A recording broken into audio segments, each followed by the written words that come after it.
आज के लेक्चर में हम लोग स्टार्ट करेंगे एक इम्पॉर्टेंट थियरी पार्ट आगे के थर्मोडायनामिक्स का, जिसका नाम है फर्स्ट लॉ ऑफ थर्मोडायनामिक्स। बहुत फ्रीक्वेंटली ये क्वेश्चन एग्जाम में, बोर्ड एग्जाम में पूछता है, बहुत फ्रीक्वेंटली। तो अब ये फर्स्ट लॉ ऑफ थर्मोडायनामिक्स है क्या? तो ये हम लोग ने स्कूल से सीखे हैं, स्कूल में ये सब सीखे हैं, लेकिन यहाँ थोड़ा समझने का। 8th स्टैंडर्ड में हम लोग एक लॉ पढ़ते थे जब हम लोग 8th में थे, energy can neither be created nor it can be destroyed. बस यही वाला जो स्टेटमेंट है ना, ये फर्स्ट लॉ ऑफ थर्मोडायनामिक्स है, लेकिन इसको थोड़ा पॉइंट्स में लिखा है टेक्स्ट बुक में। तो जिस तरीके से टेक्स्ट बुक में लिखा होता है वैसे ही हम लोग से एक्सपेक्टेड भी होता है कि हम लोग जैसा स्कूल में याद किए वैसा नहीं लिखने का है, वही लेकिन पॉइंट्स, और उसको समझने की थोड़ी सी कोशिश करेंगे। तो पहला पॉइंट क्या दिया है?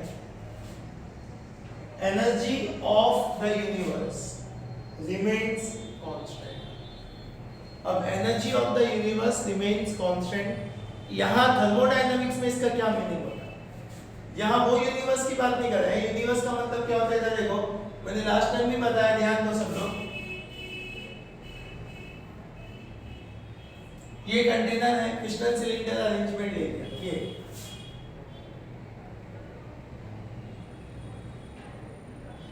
ये क्रिस्टल सिलेंडर अरेंजमेंट है अपने पास, और उसके अंदर कोई सब्सटेंस है, वो लिक्विड सॉलिड गैस कोई भी फॉर्म में होता है, मैंने कोई गैस ले लिया, लिक्विड भी चलेगा, मैंने गैस ले लिया, समझ में आया? अब यहां यूनिवर्स का क्या मतलब होता है? जो यूनिवर्स वर्ड लिखा है ना, यूनिवर्स का मतलब सिस्टम। सिस्टम मतलब जो अंदर सब्सटेंस है वो मेरा सिस्टम होता है जिसको हम लोग स्टडी करते हैं। उसके अलावा जितनी भी बाहर की चीज है ये सब क्या है? ये सराउंडिंग है। सिस्टम प्लस सराउंडिंग मिलके बनता है यूनिवर्स। यहां मैं लिख देता हूं जो जो इंपॉर्टेंट टर्म्स है।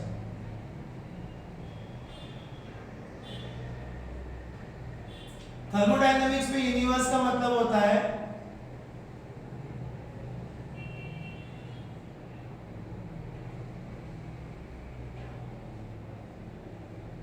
System plus surrounding. तो ये अगर मालूम है तो अब ये जो स्टेटमेंट, पहला स्टेटमेंट लिखा है, इसका क्या मीनिंग हुआ? ध्यान दो इधर, सोच। इसके अंदर जो गैस है ना, उसका टेम्परेचर बहुत ज्यादा है, मतलब हॉट गैस है, समझ में आया? अब थोड़ी देर बाद वो ठंडा हो रहा है। ठंडा होने का मतलब ये अपने अंदर से हीट निकाल के क्या कर रहा है? बाहर फेंक दे रहा है। जैसा फॉर एग्जांपल 100 जूल की हीट इसमें से बाहर जा रही है, तो मैं ऐसा बोल सकता हूं सिस्टम में से 100 माइनस हुआ, निकल गया ना सिस्टम में से, और सराउंडिंग में वो जाके ऐड हो गया, बराबर? तो अगर टोटल में वैल्यू देखूंगा, सिस्टम में से निकला, सराउंडिंग में गया, तो पूरे यूनिवर्स में कुछ लॉस हुआ? पूरे यूनिवर्स में कोई भी लॉस नहीं हुआ। अगर कोई एनर्जी बाय चांस सिस्टम के अंदर आती है, जैसा फॉर एग्जांपल यहां से कोई एनर्जी अंदर आ 50 जूल्स की एनर्जी अंदर जा रही है, तो सिस्टम के अंदर 50 जूल्स का इंक्रीमेंट हुआ, लेकिन at the same time surrounding में 50 जूल्स का क्या हुआ? डिक्रीमेंट हो गया, कम हो गया। तो पूरा चेंज, नेट चेंज जो है ना पूरे यूनिवर्स में, कितना आया? सर कोई भी चेंज नहीं आया, क्योंकि 50 जूल अगर सिस्टम की बढ़ी तो उतना ही जूल सराउंडिंग में से क्या हो गया? कम हो गया। मतलब पूरे यूनिवर्स में कोई लॉस नहीं आया। तो ये स्टेटमेंट हो, मतलब इसका ये है कि जितनी एनर्जी सिस्टम के अंदर आती है ना, वो कहां से आती है? सराउंडिंग से आती है। अगर सिस्टम में से कोई एनर्जी जा रही है तो कहां जा रही है? सराउंडिंग में। पूरे यूनिवर्स में कोई फर्क नहीं पड़ेगा, यूनिवर्स की एनर्जी हमेशा कांस्टेंट होती है। यहां ये मतलब है थर्मोडायनामिक्स में। यहां वो मत सोच के सर वो यूनिवर्स जो अपना रहता है वो नहीं समझा रहा। यहां यूनिवर्स का मतलब सिस्टम प्लस सराउंडिंग के कॉम्बिनेशन को बोलते हैं यूनिवर्स, समझा? Next, total internal energy of an isolated system is constant. अब यहां समझने वाला पॉइंट क्या हुआ? सर ये इंटरनल एनर्जी मेरे को नहीं पता है, और यही चीज अगर अपने को समझ में आया तो आगे का थर्मोडायनामिक्स हम लोग सीख पाएंगे। क्योंकि आगे के टॉपिक में हम लोग को दो इंपॉर्टेंट चीजें सीखना है, एक इंटरनल एनर्जी और एक एंथैल्पी। दोनों एक दूसरे से रिलेटेड है। अगर इंटरनल एनर्जी समझा तो ही एंथैल्पी समझेगा। तो मैं पहले तुम लोग को समझा देता हूँ इंटरनल एनर्जी किसको बोलते हैं हम लोग। इंटरनल एनर्जी क्या होता है?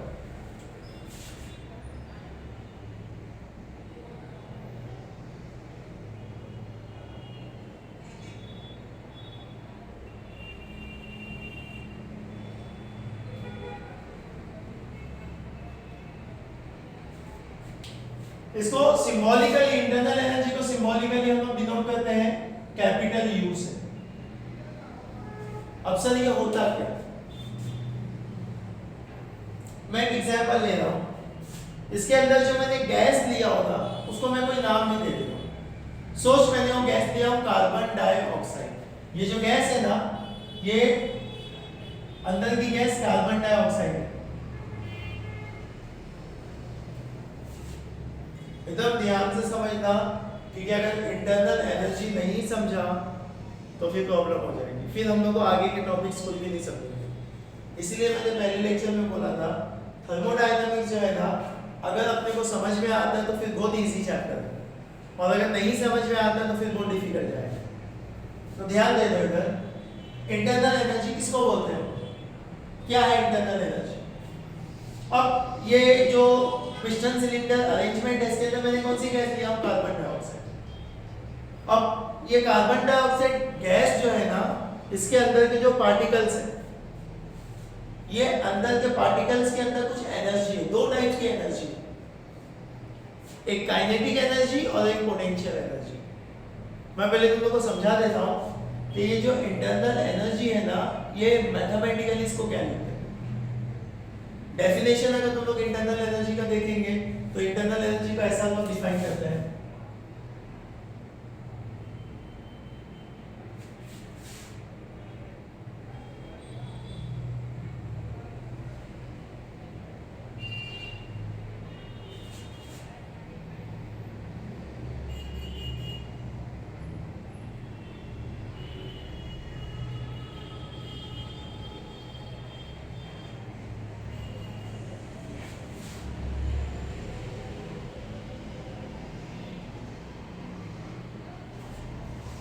मतलब एक सिस्टम के अंदर जो टोटल एनर्जी होती है वो कहां से आ रही है एनर्जी, वो मेन क्वेश्चन है। सर उसमें क्यों एनर्जी है, कहां से आ रही है वो एनर्जी, ये हम लोग को सीखने का है।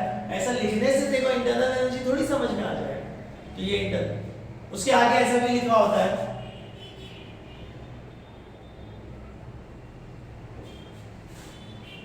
It is the sum of kinetic energy and potential energy of the particles in the system। तो लेकिन सर ये काइनेटिक, पोटेंशियल और ये सब क्या है, कहां से आ रहा है, ये इसको अंडरस्टैंडिंग चाहिए, ये देखो समझ में आना चाहिए। चलो ध्यान दो इधर। गैस इसलिए लिया हूं ताकि अपने को समझे। अब मैं तुम लोग को बताऊं, गैस के जो पार्टिकल्स है ना, ये हम लोग ने 11th स्टैंडर्ड में पढ़े थे, मैकेनिकल प्रॉपर्टीज ऑफ फ्लूइड्स में। गैस के अंदर या मैकेनिकल प्रॉपर्टी ऑफ मैटर में हम लोग ने देखे थे। एक छोटा सा पॉइंट था, कालसेकर वालों को सेमेस्टर में पूछा भी था ये बात। गैस की एक प्रॉपर्टी में से एक प्रॉपर्टी है कि particles of the gas are always in a state of random motion. मतलब गैस के जो पार्टिकल्स होते हैं ना, ये कंटिन्यूअसली कभी भी कोई एक सेकंड भी वो लोग रुकते नहीं है, बल्कि कंटिन्यूअसली ये लोग क्या हो रहा है, मूव हो रहा है। समझ में आया? तो वो लोग के मूवमेंट की वजह से वो लोगों में काइनेटिक एनर्जी आती है। तो अब अगला ही क्वेश्चन हम लोग के माइंड में फिर क्या आ जाता है, सर लिक्विड और सॉलिड में फिर कैसे रहेगी काइनेटिक एनर्जी, उसमें तो पार्टिकल्स नहीं आ रहे। तो मूवमेंट मतलब सिर्फ ऐसा ही मूवमेंट होता है, वैसा नहीं है। 4 अलग अलग टाइप के मोशन की वजह से काइनेटिक एनर्जी डेवलप होती है। ये मैं तुम लोग को सिखाऊंगा, ध्यान दो इधर। थोड़ी देर के लिए ये डायग्राम को लोग कर रहे हैं, और जो मैं अभी बताने जा रहा हूं उसको समझो।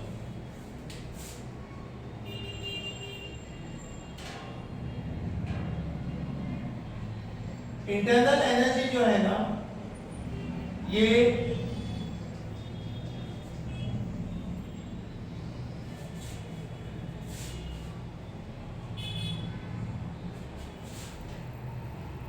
Kinetic energy plus potential energy, sum है ये, सम मतलब एडिशन। अब सर वो काइनेटिक एनर्जी कहाँ से आ गई, कौन सी काइनेटिक एनर्जी? अब ये जो काइनेटिक एनर्जी है ना, ये भी 4 टाइप्स की है, एकदम ध्यान से सुनो मैं क्या बोलूँ।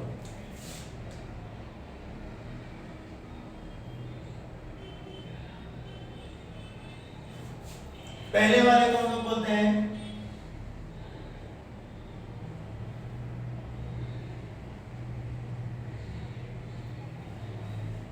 काइनेटिक एनर्जी, और नीचे मैंने लिखा हूं TRANS, trans, translational kinetic energy. इसको क्या बोलते हैं? Translational kinetic energy. क्या बोलते हैं इसको? Translational kinetic energy. अब ये क्या होता है ये मैं समझाऊंगा।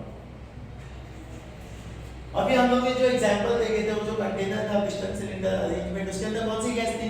Carbon dioxide. इसको मैं तुम लोगों को छोटा सा एक डायग्राम यहां बता देता हूं।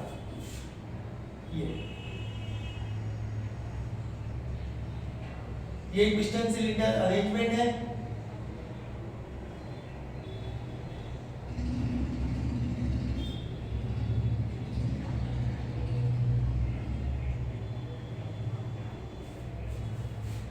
और इसके अंदर हम लोग के पास क्या है? कार्बन डाइऑक्साइड गैस है।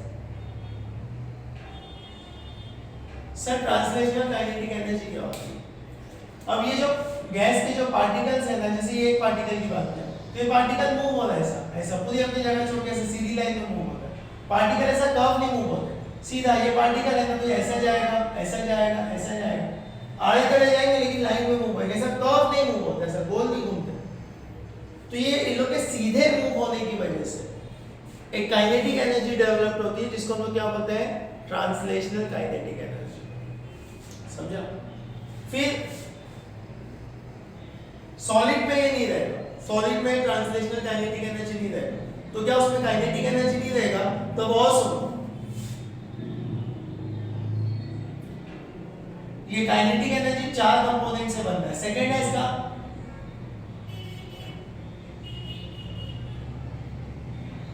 Rotational kinetic energy.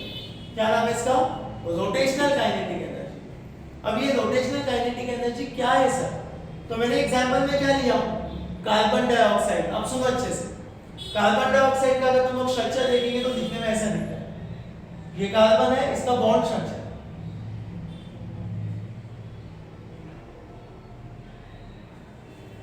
ये पूरा का पूरा कार्बन डाइऑक्साइड का एक मॉलिक्यूल है। इसका बड़ा मैग्नीफाइड व्यू बताया। ये कार्बन डाइऑक्साइड है। अब ये पूरा मॉलिक्यूल क्या हो रहा है? ये कार्बन डाइऑक्साइड का मॉलिक्यूल मूव हो रहा है ना सर, ये पूरा मॉलिक्यूल आगे जा रहा है। तो जब ये मॉलिक्यूल आगे बढ़ता है ना, तो ये ऑक्सीजन जो दिख रहा है, जो दो एंड पे ऐसा घूमते भी है ऐसा, ये ऑक्सीजन जो है ना, ये लोग ऐसा घूम रहे हैं। कार्बन बीच में ही है, ऑक्सीजन ऐसा घूम रहा है। लोग क्या रहा है? कार्बन क्या अराउंड क्या हो रहा है? ऑक्सीजन घूम रहा है। तो घूम रहा है मतलब एक अलग टाइप का मोशन ही हुआ ना। काइनेटिक एनर्जी का जनरल मतलब क्या होता है? काइनेटिक एनर्जी का क्या डेफिनेशन पढ़े थे स्कूल में? Energy acquired due to motion. Motion की वजह से जो बॉडी में एनर्जी आती है उसको काइनेटिक एनर्जी बोलते हैं। समझ में आया? तो यहाँ पर एक अलग टाइप का मोशन है ना, मॉलिक्यूल घूम रहा है। तो ये घूमने की वजह से जो सिस्टम के अंदर थोड़ी सी और काइनेटिक एनर्जी डेवलप होती है, वो सीधा चल रहा है, पूरा मॉलिक्यूल ऐसे सीधा मूव हो रहा है ना, तो उसकी वजह से जितनी काइनेटिक एनर्जी प्रोड्यूस हो रही है, इसको ट्रांसलेशनल बोलते हैं। और जब मेरा मॉलिक्यूल ऐसे सीधा जाता है ना, तो उसके जो एटम्स होते हैं वो घूमते भी है। तो एटम्स के घूमने की वजह से जो एनर्जी डेवलप होती है उसको क्या बोलते हैं? Rotational kinetic energy. ये दोनों चीज हम लोग को सॉलिड्स में नहीं देखने मिलेगा। तो सर सॉलिड में काइनेटिक नहीं होता है क्या? होता है ना। फिर थर्ड पार्ट जो है काइनेटिक एनर्जी का, ये सॉलिड के लिए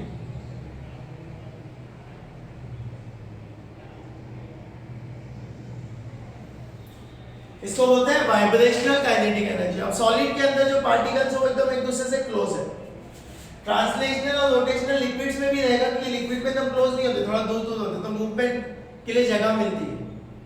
लेकिन सॉलिड में पार्टिकल एकदम चिपके हुए होते हैं, तो अगर पार्टिकल चिपके हुए तो वो लोग तो मूव नहीं होंगे, क्योंकि दूसरा पार्टिकल्स को पकड़ के रखा है। ये एक पार्टी, जैसा भी फॉर एग्जांपल अभी मैंने ले लिया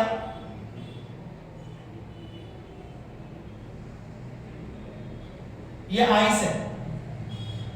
अब आइस के अंदर जो H2O के पार्टिकल्स है वो ऐसा है, ये एक मॉलिक्यूल तो दूसरा मॉलिक्यूल उसको चिपका हुआ है, इसके आगे तीसरा मॉलिक्यूल, तो मॉलिक्यूल मूव नहीं हो सकते। समझ में आया? तो इसमें ट्रांसलेशन भी नहीं होगा, रोटेशन भी नहीं होगा, तो इसमें क्या होता है? वाइब्रेशन। वाटर के अंदर क्या होगा? यही बर्फ को मेल्ट किया, पानी बना, तो ये मॉलिक्यूल दूर दूर हो जाएंगे, अब मॉलिक्यूल ऐसे हो जाएंगे, तो जगह हो गई ना, दूर हो गई, इसका मतलब कि अब ये लोग हिल सकते, तो ये लोग में ट्रांसलेशनल रोटेशनल आ जाएगा। लेकिन सॉलिड में जब पार्टिकल एक दूसरे से चिपके हुए होते हैं ना, तो ये लोग ऐसा वाइब्रेट होते हैं, ये तो ये वाइब्रेशन मतलब मोशन ही हुआ ना एक टाइप का, तो ये वाइब्रेशन की वजह से जो एनर्जी आती है उसको बोलते हैं वाइब्रेशनल काइनेटिक एनर्जी। और लास्ट जो पार्ट है जो सभी में होता है उसको बोलते हैं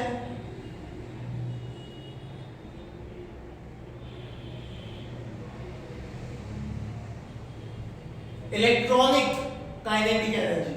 इलेक्ट्रॉनिक काइनेटिक एनर्जी का मतलब, अब जैसे कार्बन डाइऑक्साइड गैस ले लिया, अब कार्बन डाइऑक्साइड किससे बना? उसमें एक कार्बन है, दो ऑक्सीजन। कार्बन के अंदर, कार्बन का एटॉमिक नंबर होता है 6, मतलब कार्बन के अंदर टोटल 6 इलेक्ट्रॉन्स हैं। और इलेक्ट्रॉन्स के बारे में हम लोग क्या जानते हैं सर? इलेक्ट्रॉन हमेशा घूमते रहते हैं, रिवॉल्व अराउंड द न्यूक्लियस। तो इलेक्ट्रॉन मूव नहीं हो रहे, मूव हो रहे ना, तो इलेक्ट्रॉन के मोशन की वजह से ऑक्सीजन में 16 इलेक्ट्रॉन है और ये 16 के 16 इलेक्ट्रॉन घूम रहे हैं, तो इलेक्ट्रॉन के मोशन की वजह से जो एनर्जी डेवलप होती है उसको क्या बोलते हैं? Electronic kinetic energy. आ रहा है भाई कुछ समझ में? ये चारों में से कोई ना कोई काइनेटिक एनर्जी मेरे सब्सटेंस में होती ही है। तो ये चार काइनेटिक एनर्जी, फिर पोटेंशियल एनर्जी, ये दो पार्ट में डिवाइड है।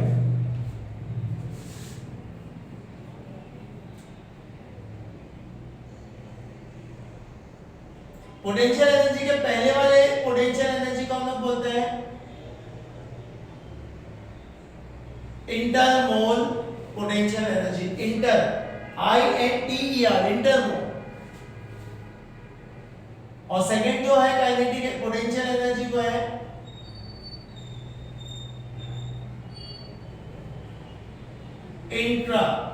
इंट्रामोल। क्या है इसका नाम? इंटरमोल पोटेंशियल एनर्जी, और इसका नाम क्या है? इंट्रामोल। मैं लिख देता हूं, इंट्रामोल पोटेंशियल एनर्जी, इसका फुल फॉर्म। और इसका फुल फॉर्म है इंटरमोल पोटेंशियल एनर्जी।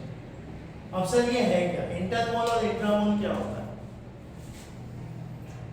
इंटरमोल और इंट्रामोल ये होता है कि ये हम लोग ने पढ़े हैं, स्कूल से पढ़े हैं, 11th स्टैंडर्ड में चीज हम लोग को और अच्छे से सिखाया गया था कि दो मॉलिक्यूल्स जो होते हैं ना, सॉलिड हो, लिक्विड हो या गैस हो, दो मॉलिक्यूल्स के बीच में, जैसा फॉर एग्जांपल बर्फ ले लिया, आइस। अब आइस के अंदर ये एक वाटर का मॉलिक्यूल है, ये एक वाटर का मॉलिक्यूल, दोनों एक दूसरे से जॉइंट है। क्यों जॉइंट है सर? ये मॉलिक्यूल और ये मॉलिक्यूल के बीच में एक फोर्स ऑफ अट्रैक्शन एग्जिस्ट हो रहा है, और ये फोर्स ऑफ अट्रैक्शन को बोलते हैं inter molecular force of attraction. क्या बोलते हैं?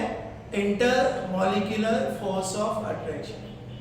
आगे का टॉपिक समझने से पहले मेरे को तो ये बताओ, पोटेंशियल एनर्जी क्या होता है? सर पोटेंशियल एनर्जी क्या है?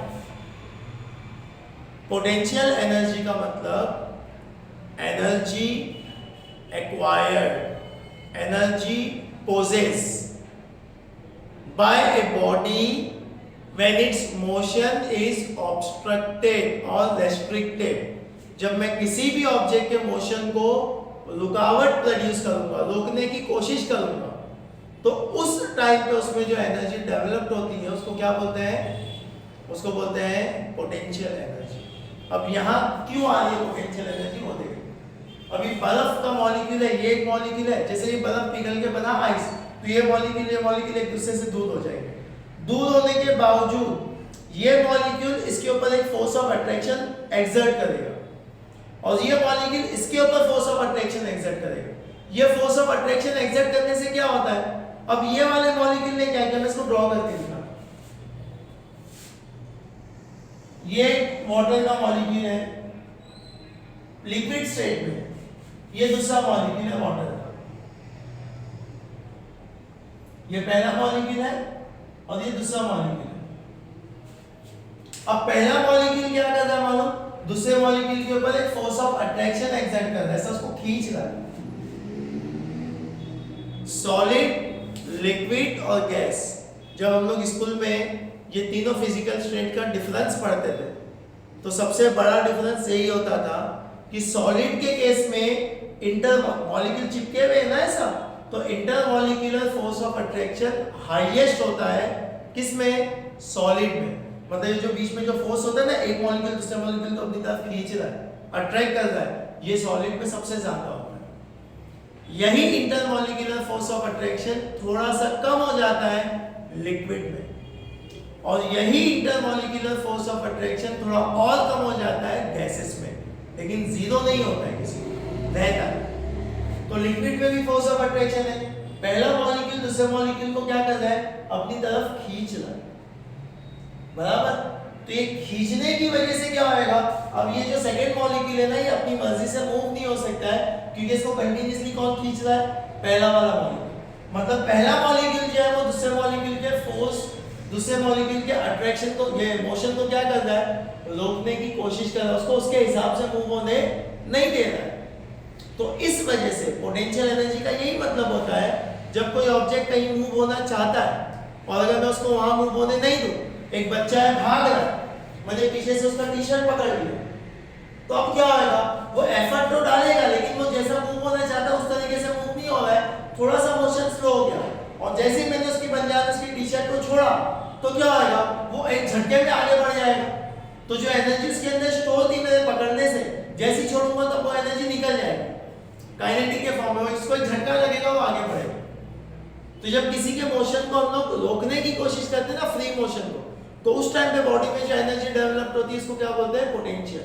तो यहाँ भी सेकंड वाले मॉलिक्यूल को क्या कर रहा है, फर्स्ट मॉलिक्यूल अट्रैक्ट कर रहा है ना, तो ये अट्रैक्शन की वजह से सेकंड वाले मॉलिक्यूल का मोशन जैसा वो चाहता है मूव होना वैसा नहीं मूव हो पा रहा। तो इस वजह से पोटेंशियल एनर्जी भी सिस्टम में डेवलप हो रही है, जिसको हम लोग क्या बोलते हैं, इंटरमॉलिक्यूलर पोटेंशियल एनर्जी। सेम वैसे ही सेकंड वाला मॉलिक्यूल भी फर्स्ट वाले पे एक्सर्ट कर रहा है, तो ऐसे सब मॉलिक्यूल एक दूसरे को क्या कर रहा है, अट्रैक्ट कर रहे होते हैं। तो इस वजह से जो एनर्जी डेवलप होती है इसको क्या बोलते हैं, इंटरमॉलिक्यूलर या इंटरमोल पोटेंशियल एनर्जी। क्या बोलते हैं इसको, इंटरमोल पोटेंशियल एनर्जी। अब इंट्रामोल क्या है सर, तो इंट्रामोल फिर से बॉन्डिंग के ऊपर आ जाता है। अभी जैसे फॉर एग्जांपल वाटर की बात करें, अब वाटर की अगर मैं बॉन्डिंग देखूं तो वाटर में बॉन्डिंग ऐसा होता है, ये ऑक्सीजन है, ये हाइड्रोजन है, ये हाइड्रोजन है, बराबर।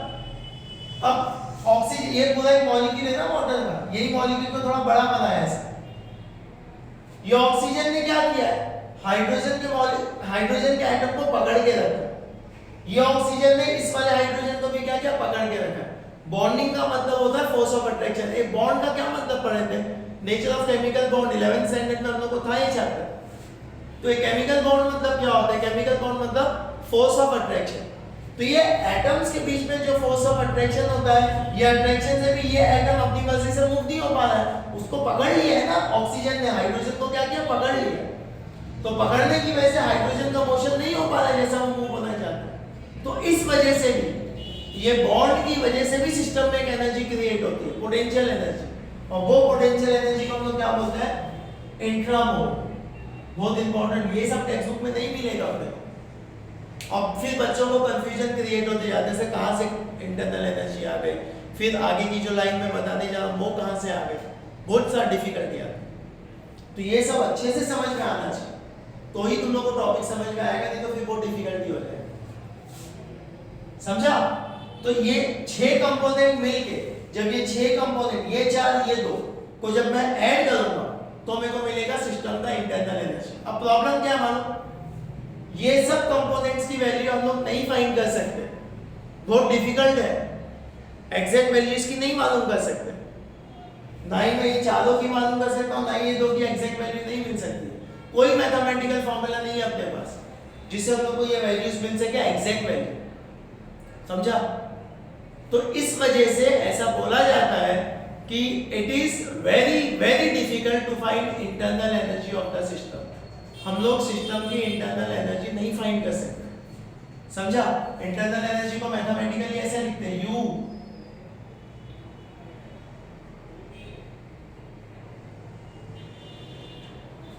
काइनेटिक में ये चारों टर्म आएंगे, पोटेंशियल में दोनों का एडिशन।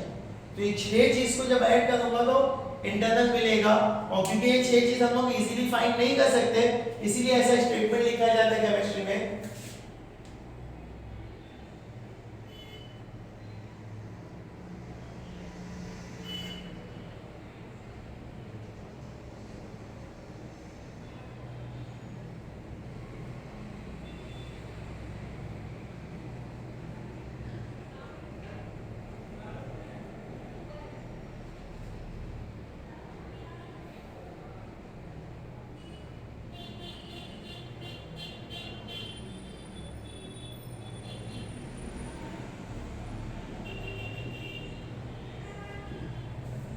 समझा?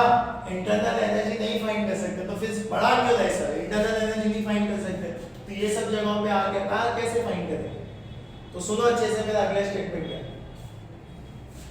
इंटरनल, और it is very difficult to calculate internal energy of the system, however change in internal energy can be calculated. मैं यूं तो नहीं फाइंड कर सकता हूं, बहुत डिफिकल्ट है। पहले ये सब चीज का अच्छे से नोट बना लेने का, ये सब चीज हम लोग को अच्छे से समझ में आनी चाहिए। बस उसको देख लो अच्छे से, अपनी नोटबुक में इसको लिखो अच्छे से।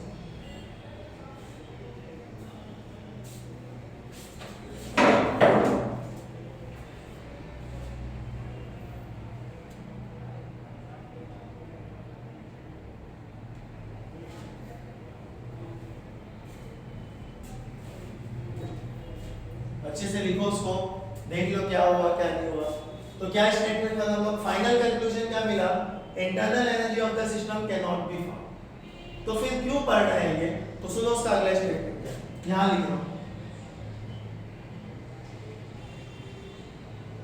However,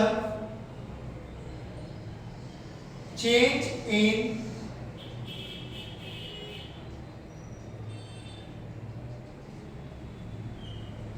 इंटरनल एनर्जी को ये वाले सिंबल से डिनोट करते हैं, can be easily calculated. Internal energy कितना चेंज हो रहा है। अब ये मेरे पास एक बॉटल है, इसमें पानी है, समझा? अब इस पानी का इंटरनल एनर्जी कितना है ये मैं नहीं बता सकता, लेकिन अगर मैं इसमें कुछ करूं, जैसे इसको हीट किया, इसको गर्म करूंगा तो इसकी इंटरनल एनर्जी क्या होगी? बढ़ जाएगी। अब हीट करने के बाद कितनी हो गई वो भी मैं नहीं बता सकता, लेकिन मैं ये बता सकता हूं कि चेंजेस कितने का है। एकदम ध्यान से सुनो, मैं क्या बोलने की कोशिश कर रहा हूं। मैं ये बोल रहा हूं कि अगर फॉर एग्जांपल अब ये कार्बन डाइऑक्साइड गैस है, अभी फिलहाल उसकी इंटरनल एनर्जी कितनी है ये मेरे को नहीं पता।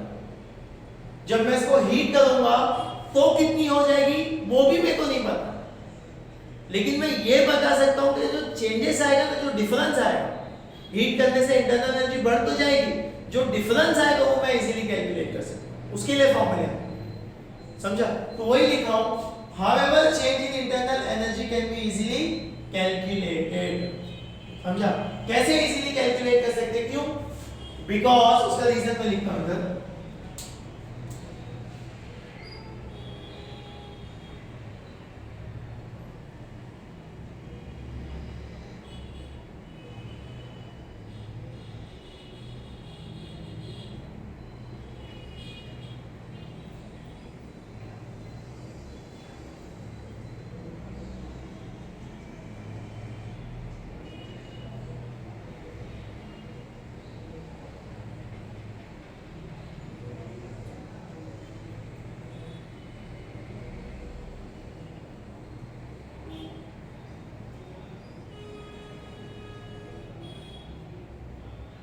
अभी तुम लोगों को पूरी पिक्चर समझ में आ जाएगी कि इतनी देर से चल क्या रहा है, जो अभी मैं जो स्टेटमेंट पे आया हूं।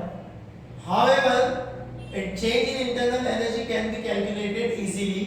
अब क्यों ऐसा?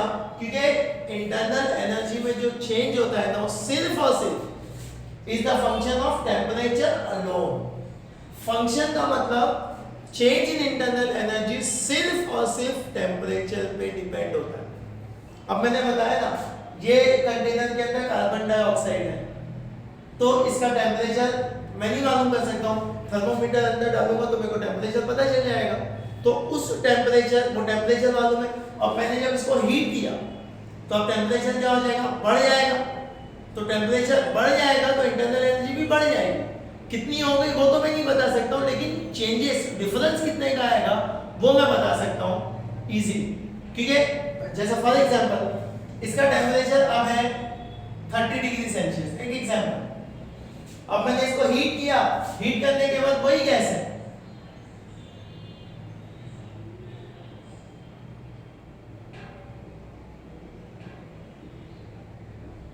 यहां पर इसकी इंटरनल एनर्जी U1 है। अभी U1 कितना रहेगा ये मेरे को नहीं मालूम है, मैं इसको कैलकुलेट नहीं कर सकता क्योंकि इंटरनल एनर्जी ये 6 चीजों पे डिपेंड है जो मैं नहीं फाइंड कर सकता।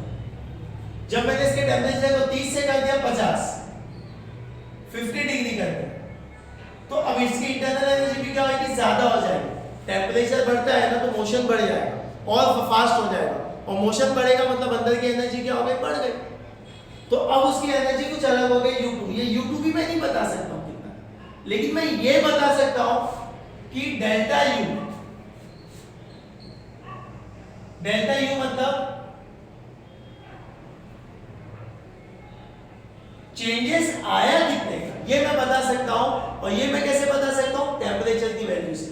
टेम्परेचर तो मेरे को मालूम है ना कितने का चेंजेस है, 20 का टेम्परेचर में चेंज आया, तो टेम्परेचर के चेंज से हम लोग इंटरनल एनर्जी में क्या चेंज आया वो बता सकते हैं। ये समझने वाला पॉइंट है, कुछ समझा?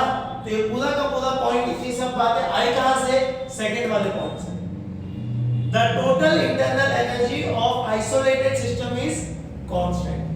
आइसोलेटेड सिस्टम सबसे पहले लेक्चर में पढ़ाया था, वो सिस्टम जिसमें से ना ही हीट बाहर जा रही है ना ही मैटर, मतलब वो सिस्टम जिसका टेम्परेचर चेंज नहीं हो रहा है। हीट नहीं जाएगी मतलब टेम्परेचर चेंज नहीं हो रहा है, तो अगर टेम्परेचर नहीं चेंज हो रहा है तो उसका इंटरनल एनर्जी भी क्या रहेगा, कांस्टेंट रहेगा। ये बोला उसने सेकंड पॉइंट, क्या total internal energy of an isolated system is always constant. समझा?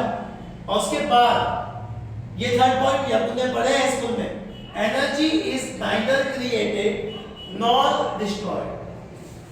मैं एनर्जी को ना ही क्रिएट कर सकता हूं, ऐसा बोलते हैं कि जब से दुनिया बनी है, जब से यूनिवर्स बना है, तो अल्लाह ताला ने उसके अंदर एक एनर्जी, यूनिवर्स को एक energy they the.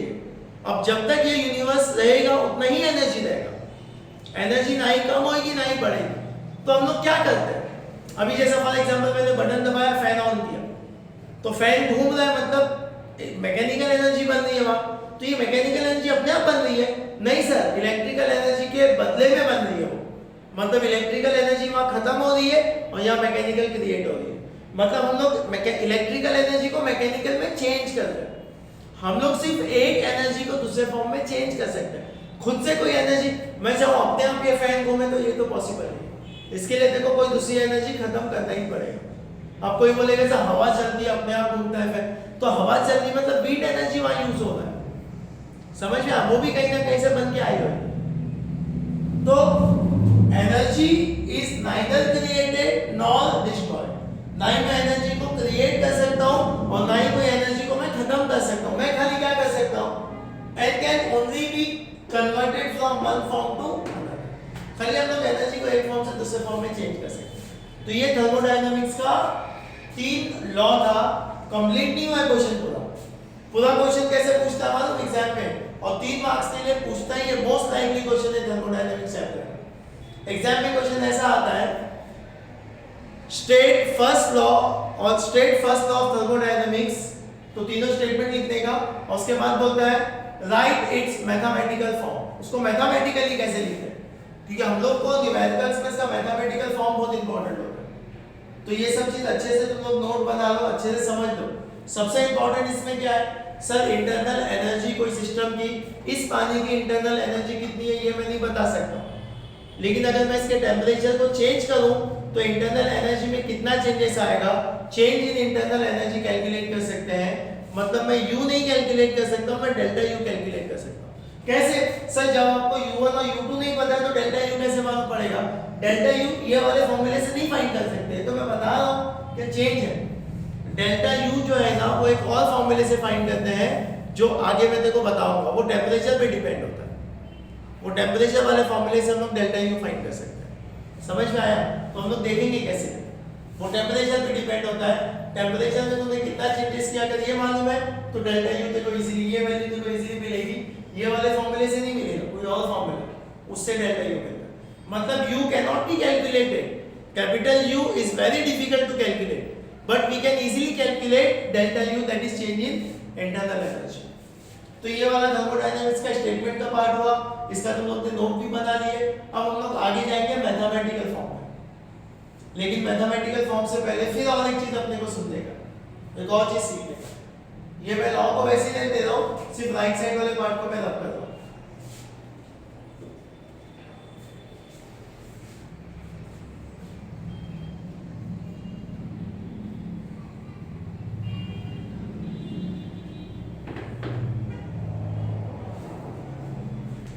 Mathematical form of first law अगर अपने को सीखने का है तो उससे पहले अपने को कुछ चीजें और सीखनी पड़ेगी, जिसमें से एक सबसे इंपॉर्टेंट चीज जो अपने को सीखना पड़ेगा वो ये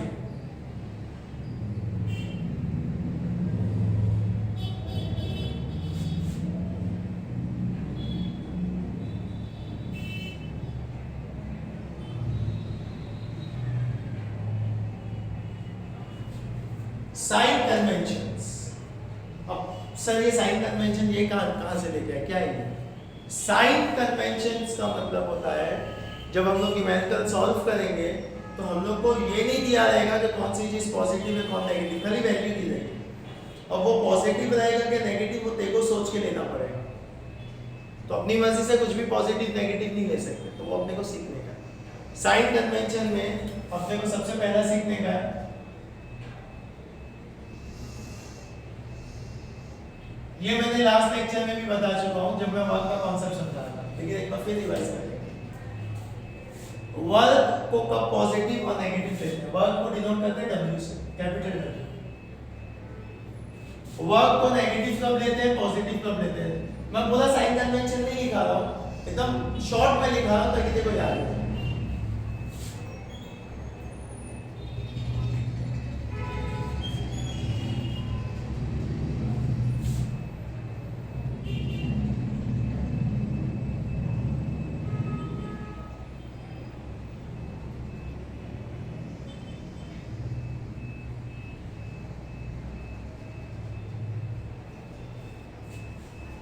Work of expansion is negative। Work क्या होता है? वर्क मैंने बताया ना पूरे चैप्टर में अपने को पिस्टन सिलेंडर अरेंजमेंट देखने का। यहां मैं बता देता हूं।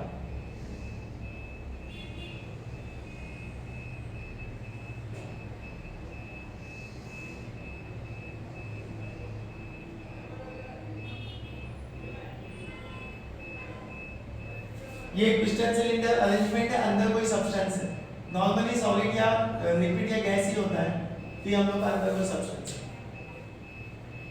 अब वर्क कब होएगा? अगर पिस्टन अपनी जगह से ऊपर या नीचे मूव, पिस्टन अपनी जगह पे ही खड़ा है मतलब पिस्टन का मोशन नहीं हो रहा है और पिस्टन का मूवमेंट नहीं हो रहा है, मतलब इस केस में वर्क नहीं हो रहा है। वर्क तब होएगा जब पिस्टन ऊपर जाएगा या पिस्टन नीचे आएगा। पिस्टन ऊपर जाता है ना तो ऐसे वर्क को एक्सपांशन बोलते हैं, मतलब पिस्टन के ऊपर जाने को एक्सपांशन बोलते हैं। पिस्टन अगर नीचे आ गया तो उसको कंप्रेशन बोलते हैं। तो अगर पिस्टन ऊपर जा रहा है, एक्सपांशन हो रहा है, तो वैसे वाले वर्क को नेगेटिव कंसीडर करते हैं। ये कन्वेंशन है, ये हम लोग को हमेशा पूरे चैप्टर में याद रखना है।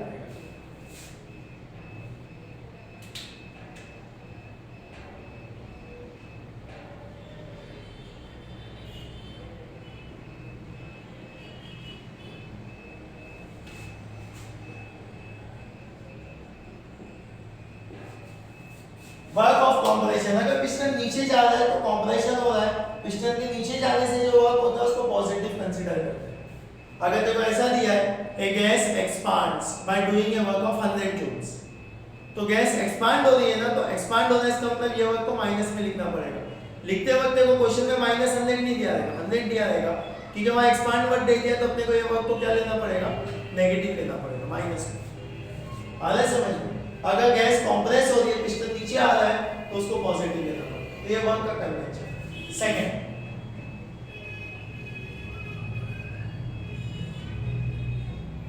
हीट को कैपिटल क्यू से भी डिनोट कर सकते हैं, स्मॉल क्यू से भी डिनोट कर सकते हैं।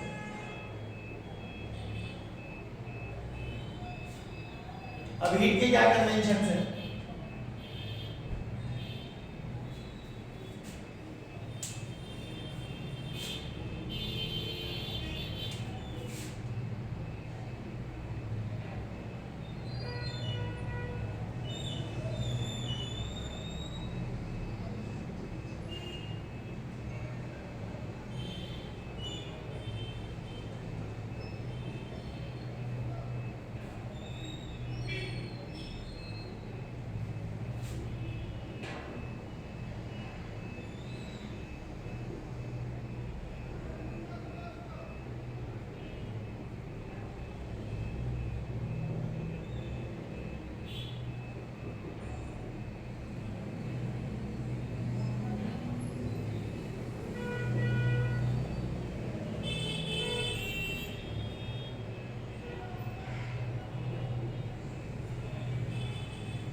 अब हीट के लिए क्या कन्वेंशन है?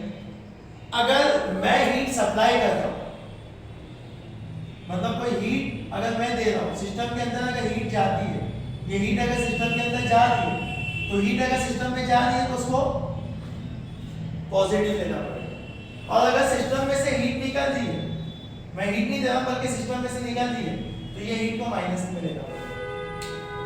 समझा? देखो ऐसा दिया रहेगा, एक क्वेश्चन में ऐसा पूछता है, A system absorbs heat of 100 kilojoule. तो पॉजिटिव नेगेटिव नहीं दिया, लेकिन इसने क्या दिया, सिस्टम एब्जॉर्ब कर रहा, मतलब सिस्टम में जा रही है हीट, तो ये हीट को लिखते वक्त पॉजिटिव लिखना पड़ेगा न्यूमेरिकल से। और अगर हीट ऐसा लिखा है, a system releases a heat of 50 kilojoules, system release कर रहा है मतलब बाहर फेंक रहा है सराउंडिंग में, तो अगर सिस्टम सराउंडिंग में हीट दे रहा है तो वो हीट को नेगेटिव मानना पड़ेगा। समझ गया ये कन्वेंशन? और लास्ट कन्वेंशन है हम लोग का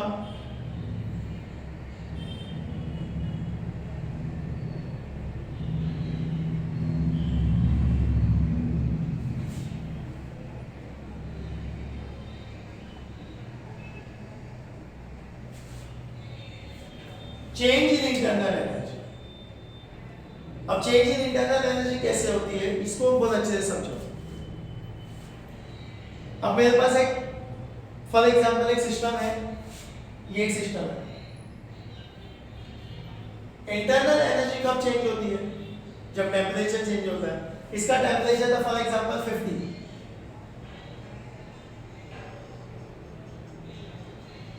अब मैंने इसके टेम्परेचर को बढ़ा दिया 50 से, मैंने क्या, जब इसका टेम्परेचर 50 था तो इसकी कुछ इंटरनल एनर्जी थी। अब मैंने क्या किया, इसके टेम्परेचर को 50 से कर दिया 70, बढ़ा दिया। तो जब मैं बढ़ा दूंगा तो इंटरनल एनर्जी भी क्या होगी, बढ़ जाएगी, इंक्रीज हो जाएगी। एक एग्जांपल दे रहा हूं, जैसे जब इसका टेम्परेचर 50 है ना, तो उस टाइम पे इसकी internal energy for example 30 joules, और जब इसके टेम्परेचर को मैंने 70 कर दिया तो अब उसकी इंटरनल एनर्जी हो गई फॉर एग्जांपल 40 जूल्स। तो इंटरनल एनर्जी क्या हो गई, इंक्रीज हो गई ना। तो अगर टेम्परेचर को मैं बढ़ाता हूं तो इंटरनल एनर्जी इंक्रीज होगी, और जब इंटरनल एनर्जी इंक्रीज होती है तो जो चेंज आता है डेल्टा यू आता है, ये पॉजिटिव आता है। तो इसके कन्वेंशन में ऐसा लिखने का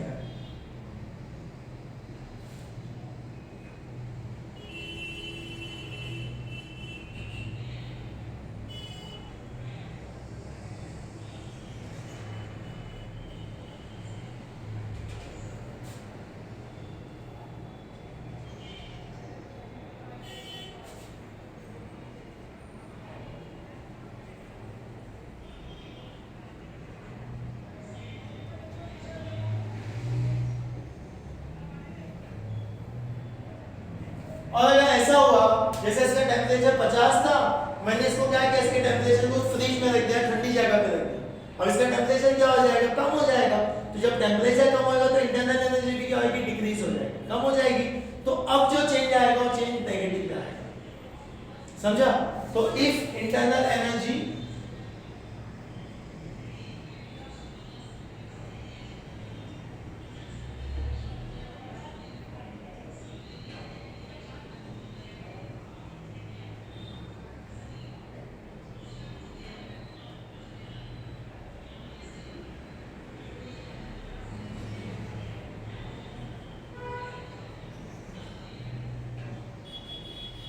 तो ये कुछ कन्वेंशंस है जो हम लोग को बहुत अच्छे से आना है, जिसका नोट बना उसको अच्छे से डायग्राम के मत देख लो क्या है, उसका नोट बना।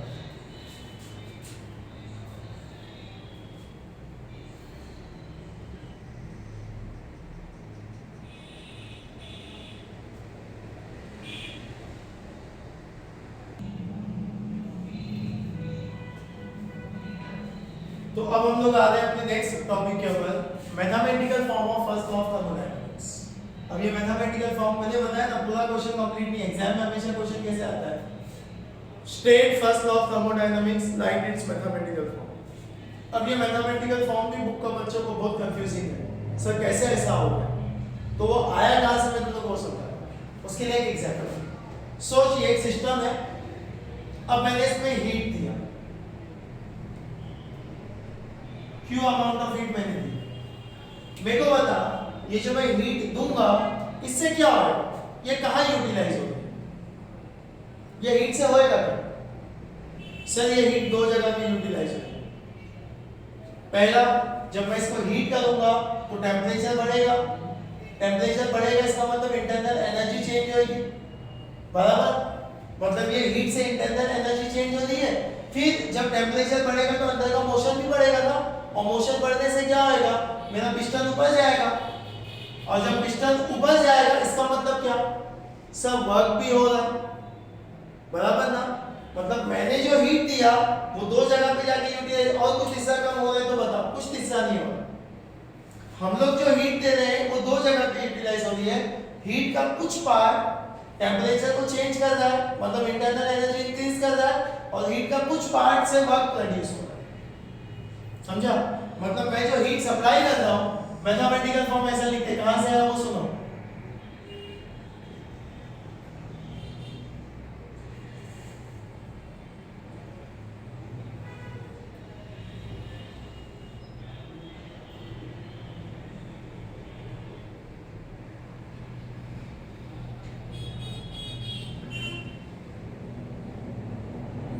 Heat supplied to the system, ये यूटिलाइज हो रहा है, दो काम है, पहले से क्या हो रहा है, change in internal energy plus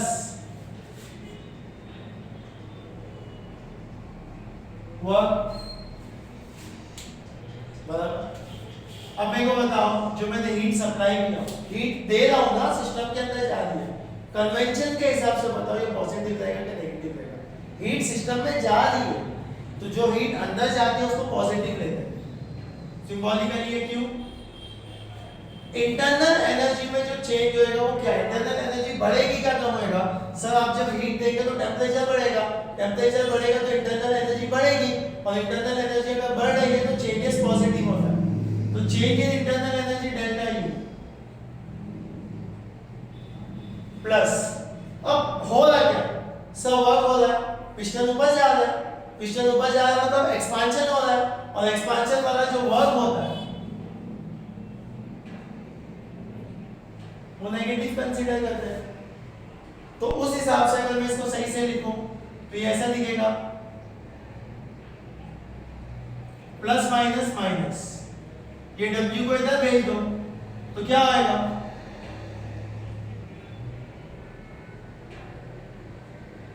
जिसको मैं ऐसा लिख सकता हूं, that is delta U is equal to Q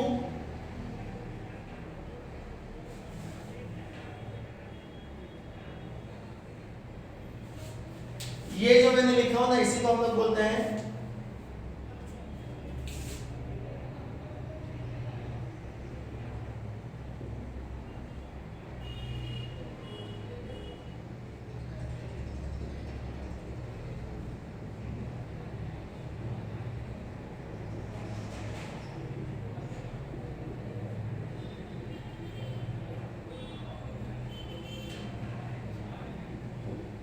mathematical form of first law of thermodynamics. समझ में आ रहा है? तो ये था हम लोग का, ये जो स्टेटमेंट है ना इसको बहुत अच्छे से याद रखना है, बहुत इंपॉर्टेंट है। Delta U is equal to Q plus W, ये स्टेटमेंट को बोलते हैं फर्स्ट लॉ का मैथमेटिकल स्टेटमेंट। कोई अपने से पूछ लिया कि मैथमेटिकल स्टेटमेंट क्या होता है, तो delta U is equal to Q plus W, this is mathematical statement of first law of thermodynamics. आ रहा है समझ में? तो ये था हम लोग का फर्स्ट लॉ ऑफ थर्मोडायनेमिक्स।